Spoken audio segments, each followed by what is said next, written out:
J'aimerais bien que les mauvaises herbes n'existent pas. grommelait Alexandre en aidant son père à nettoyer le jardin. Ils avaient récemment changé de maison, et le jardin était plein de mauvaises herbes, de chardons et de ronces. Autrefois, il n'y avait ni mauvaises herbes ni chardons. Répond son père. Mais cela fait très très longtemps, Il y a combien de temps? demande Alexandre. C'était au temps où Adam et Ève vivaient dans le jardin d'Éden. Adam n'avait jamais à s'inquiéter des mauvaises herbes. Quelle chance! Murmure Alexandre en arrachant des ronces qui lui égratignèrent le visage. Oui, le monde était un endroit très différent du temps où Adam vivait dans le jardin d'Éden. Adam aime s'occuper du jardin. Dieu lui a confié un travail spécial à effectuer. Il lui a montré les animaux un par un. Et Adam nomme tous les animaux. Dieu donne probablement à Adam beaucoup de discernement pour donner un nom à tous les animaux. Il n'a pas à se cacher des lions ou des tigres. Aucun animal n'est dangereux. Les animaux ne se battent pas, ne tuent pas et ne se dévorent pas. Tout est paisible dans ce monde parfait.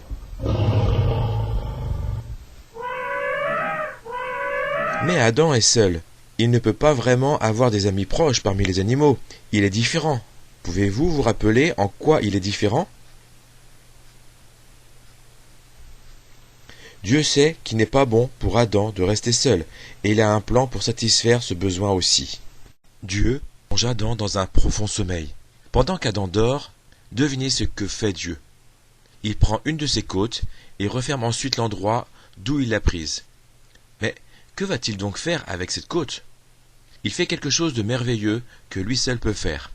Il change la côte en une autre personne, une femme. Quelle surprise pour Adam lorsqu'il se réveille! Elle est là, une belle femme. Dieu la donne à Adam pour qu'elle devienne sa femme. Quel beau cadeau pour Adam! Adam n'est plus seul, il a quelqu'un à qui parler et à aimer. Il lui donne un nom, Ève. Même avant que Dieu crée Ève, il a déclaré à Adam: Je t'ai donné les arbres du jardin pour nourriture. Tu peux manger de tout, sauf d'un. Tu ne dois pas manger de l'arbre de la connaissance du bien et du mal. Adam et Ève peuvent jouir du fruit de beaucoup d'arbres, mais ils doivent se rappeler de cette règle. Mais tu ne dois pas manger les fruits de l'arbre qui fait connaître ce qui est bien ou mal. Oui, le jour où tu en mangeras, tu mourras.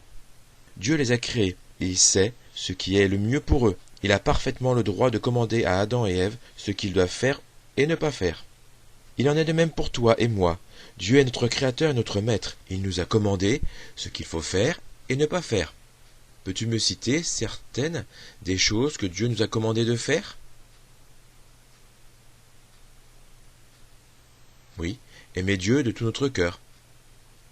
Aimer notre voisin. Obéir à ses parents. Peux-tu citer certaines des choses que Dieu nous a commandé de ne pas faire?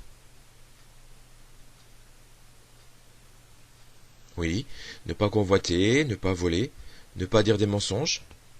Ce sont les règles de Dieu que nous pouvons lire dans la Bible. Il n'y a personne ici dans ce club qui ait obéi aux règles de Dieu chaque jour depuis qu'il est né. J'ai désobéi à Dieu, et toi aussi. Dieu appelle la désobéissance péché. Tous ont péché. Dans ton cœur, tu sais que c'est vrai, tu sais que tu as désobéi à Dieu. Adam et Ève ne savent pas encore à ce moment ce qu'est le péché. Mais quelqu'un dans le monde de Dieu est déterminé à ce qu'il pêche. Cette personne déteste Dieu et veut gâcher le monde de Dieu. Il veut qu'Adam et Ève soient mauvais plutôt que bons.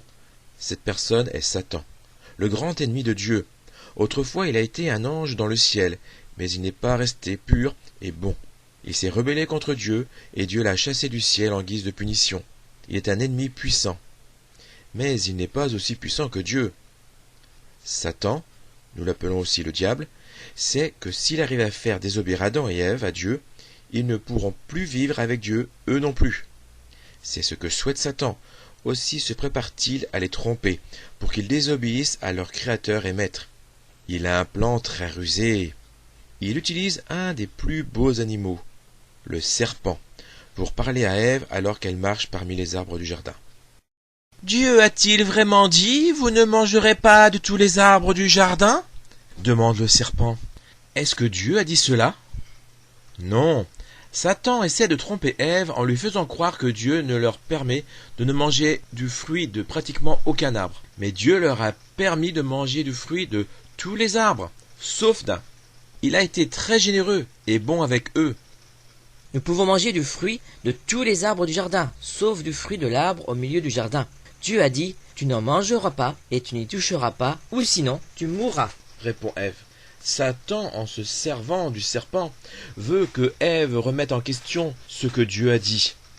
Vous ne mourrez pas du tout, mais Dieu sait que le jour où vous en mangerez, vous serez comme des dieux, qui connaissent le bien et le mal. Le diable cherche à faire croire à Ève que Dieu essaie de leur interdire ce qu'il y a de meilleur dans la vie. Ève écoute le serpent de manière insensée. Elle s'approche de l'arbre et observe son fruit. Il a l'air si appétissant, vraiment délicieux. Elle se dit qu'elle deviendra remplie de connaissances et qu'elle connaîtra le bien et le mal. Elle approche sa main, touche le fruit et le cueille. Alors elle le goûte. Elle appelle son mari, lui donne le fruit et il en mange aussi. Combien ils ont été mauvais de désobéir à Dieu qui les a créés, les aime et a fait tant de belles choses pour eux. Maintenant ils savent ce qu'est le mal et le péché. Ils ont peur de rencontrer Dieu. Ils ne l'aiment plus entièrement. Ils se sentent coupables. À présent, ils sont des pécheurs. Parce que Adam et Ève ont écouté Satan et ont désobéi à Dieu, chaque personne dans le monde est aussi un pécheur. Leur péché a tout changé pour toi et moi. Il signifie que nous sommes nés pécheurs. Nous sommes nés avec une tendance à désobéir à Dieu plutôt qu'à lui obéir. C'est un peu comme si nous étions dans une équipe de football et que quelqu'un dans l'équipe essaie de marquer un but. S'il réussit, toute l'équipe se partage la victoire. S'il échoue, toute l'équipe perd. Adam est comme le leader de notre équipe. Il a raté le but en désobéissant à Dieu.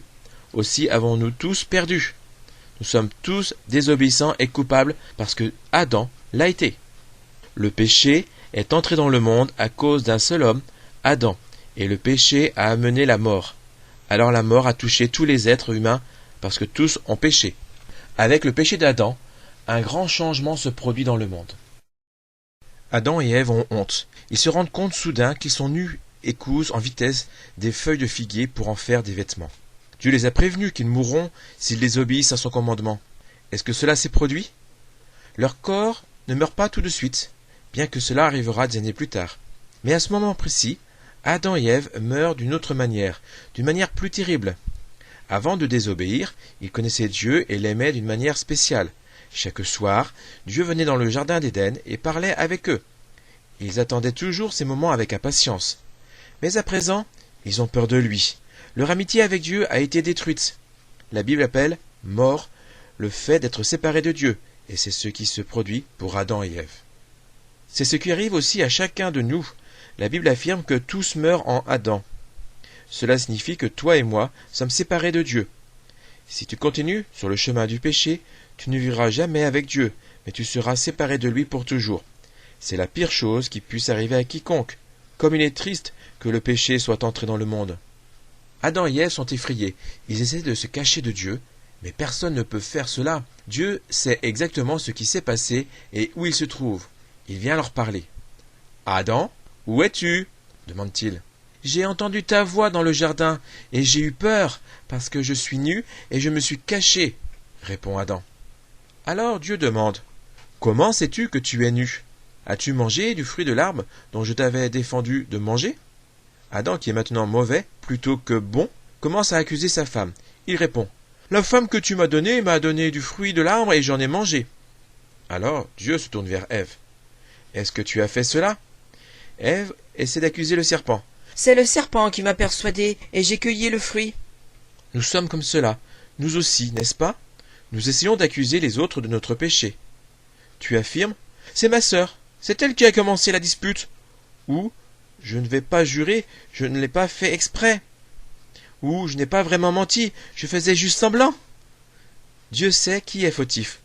Quand tu lui désobéis, tu es fautif. Il attend que tu sois prêt à confesser. « Dieu, j'ai péché, je suis fautif. » Adam et Ève ne veulent pas confesser leur faute à Dieu, mais il sait tout ce qu'ils ont fait. Il leur dévoile ce qui va se passer à cause de leur péché. D'abord Dieu s'adresse au serpent. « Puisque tu as fait cela, tu seras maudit parmi tous les animaux de la terre. Tu ramperas toujours sur ton ventre et tu mangeras de la poussière tous les jours de ta vie. » Ce bel animal brillant ne sera plus attirant, mais au contraire les hommes auront peur de lui et le haïront. Depuis ce jour, tous les serpents rampent. Puis Dieu s'adressa à Ève. Tu souffriras beaucoup, lui dit-il, surtout quand tu auras des enfants, et ton mari dominera sur toi. C'est ainsi que la maladie, l'infirmité et la douleur entrent dans le monde pour la première fois. Dieu explique à Adam qu'à partir de ce jour, il devra travailler très dur pour avoir à manger. Les épines, les mauvaises herbes et les chardons pousseront, rendant les récoltes difficiles. Adam travaillera toujours et toujours, souvent à la sueur de son front. Ensuite il mourra et son corps redeviendra poussière. Dieu chasse ainsi Adam et Ève du beau jardin d'Éden. Il place des créatures célestes, des chérubins, et une épée flamboyante qui tournoie à l'entrée du jardin pour qu'ils ne puissent jamais revenir. Les jours parfaits et heureux sont terminés parce que Adam et Ève ont désobéi à leur Créateur et Maître. Les vêtements en feuilles de figuier qu'ils portent ne sont pas convenables. Dieu leur donne de bien meilleurs vêtements faits de peaux d'animaux. Les animaux ont dû être tués pour qu'Adam et Ève puissent porter ces vêtements. Dieu leur montre probablement, même à ce moment, que le pardon ne peut exister que par la mort et le sacrifice de sang. Dieu donne aussi une merveilleuse promesse. Il promet qu'un jour, il enverra quelqu'un qui détruira le pouvoir de Satan, quelqu'un qui viendra secourir les pécheurs et de leurs péchés, quelqu'un viendra qui pourra nous ramener à Dieu. Toi et moi avons vraiment besoin de ce quelqu'un, n'est-ce pas? Dieu a accompli sa promesse et des milliers d'années plus tard, il a envoyé cette personne, son Fils unique, le Seigneur Jésus-Christ. Jésus-Christ n'a jamais désobéi à Dieu, il n'était pas un pécheur. Pourtant, à cause de notre désobéissance, Dieu a puni son cher Fils aimé. Jésus-Christ a été cloué sur la croix et il a pris la punition que nous méritions. Il a versé son sang et est mort pour nos péchés. Mais il était aussi ressuscité des morts, démontrant qu'il avait détruit le pouvoir de Satan. Il est le seul qui puisse te ramener à Dieu afin que tu ne sois plus jamais séparé de lui. Jésus-Christ est le seul qui peut te sauver de ta désobéissance. Il peut t'aider à obéir à Dieu plutôt qu'à lui désobéir. Mais tu dois croire que le Seigneur Jésus veut vraiment faire cela pour toi. Si quelqu'un écoute mes paroles et croit au Père qui m'a envoyé, est passé de la mort à la vie. Si tu regrettes vraiment ta désobéissance et que tu ne veuilles plus être séparé de Dieu, viens à Jésus-Christ maintenant. Dis-lui, de la place où tu es assis, que tu es désolé. Tu n'as pas besoin de parler à haute voix. Remercie-le pour avoir été puni pour ton péché. Dis-lui que tu veux qu'il devienne ton sauveur. Demande-lui de t'aider à obéir à Dieu. C'est un merveilleux moment lorsque Jésus-Christ sauve un garçon ou une fille. Il veut faire cela pour toi.